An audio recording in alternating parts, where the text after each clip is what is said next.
When I was 16, my life fell apart. My parents got divorced, and to make matters worse, I was that weird kid, quiet kid, scared of everything, too gentle for the world I was suddenly placed in. Now, my parents thought I was old enough to handle it all. I wasn't. After my parents got divorced, I moved into a house with my dad that he bought in Philadelphia.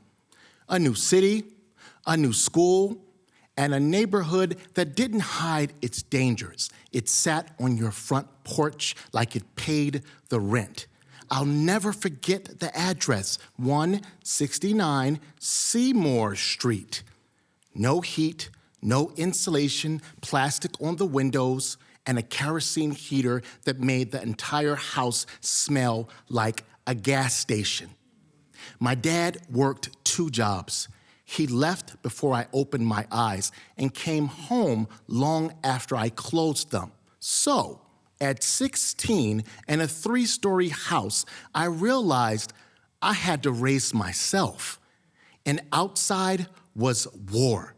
The neighborhood had all the perfect ingredients for the ghetto. Gangs, drug dealers, and then there was Dwayne.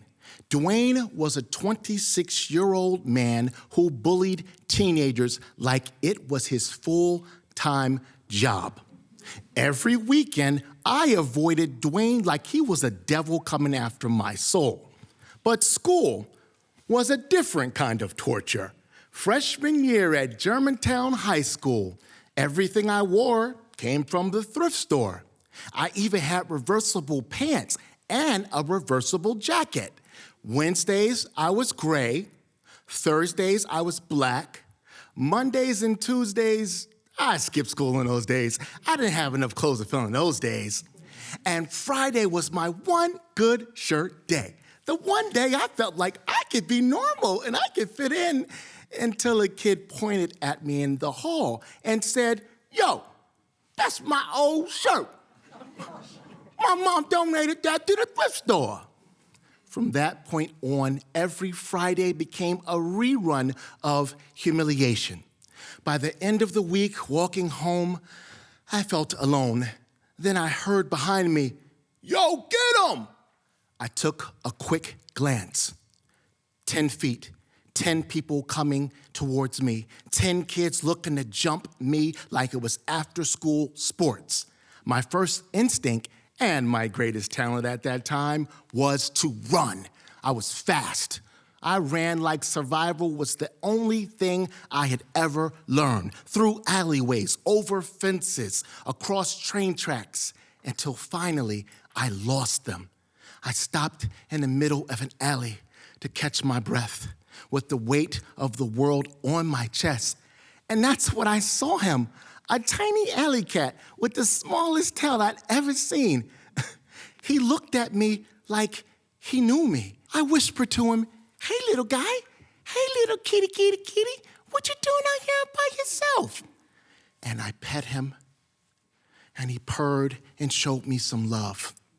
After 5 minutes, I stood up and I said, "Okay, little guy, be careful out here. I'll see you later." But when I turned to walk away, he followed me. 1 block, 2 blocks. I turned around and said, "What are you doing, man? You can't come home with me." And he purred and meowed and said, "Once you pet me, I'm yours." So I picked him up, I tucked him into my hoodie, and I realized I didn't have to be alone anymore. I named him Ali Pukala. Later on that night, holding him tight, I made up a song. "Ali Puka, that's my baby." And he purred like he understood every word. Freshman year came. I survived. I still ran from bullies. I still avoided Dwayne. I still hid my pain. But every day after school, there he was waiting for me. Short tail sticking up, eyes glowing, purring like he counted every second I'd been gone. Now, I didn't talk to people much, but I talked to him. I didn't sing in public, but I sang his song. He showed me and made me feel love, something I hadn't felt since my mom left. Sophomore year came and things changed. I learned the alleyways, the shortcuts, and the rooftops. But Ali Pukala taught me something bigger, courage. He was the smallest cat in the neighborhood, but he feared nothing. So when I wanted to give up, I pictured him waiting for me at the door, and I kept going. I started writing my poems, my dreams, my fears, and my secrets, and he sit and listen like he understood every word. He even taught me the funniest lesson on love. I saved up for 2 weeks to buy a cheesesteak. I sat it down for a second, went downstairs to get some ketchup, and when I came back, Ali Pukala had eaten almost the whole thing. I yelled at him like, bro, what the heck, Ali Pukala? I was gonna share some with you. He looked at me, he know he messed up, and ran and hid under the dresser. I let it go because I realized that love messes up sometimes, but real love stays, and he stayed. Then junior year came, but the world started whispering things I didn't want to hear. Ali Pukala stopped running to the door. He stopped sneaking out the cracked third-floor window. He stopped stealing my food. He slept more. He hid more. I knew something was wrong, but I didn't want to face it. I searched the whole house. I couldn't find him anywhere. My brother came over to help.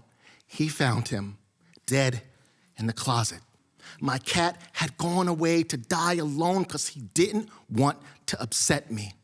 My brother told me gently, but it broke something inside of me. He buried him in the backyard with one paw facing the sky like he was holding the last piece of my childhood to say goodbye. I didn't cry, but I was shattered. Ali Pukala didn't just love me. He taught me to love myself.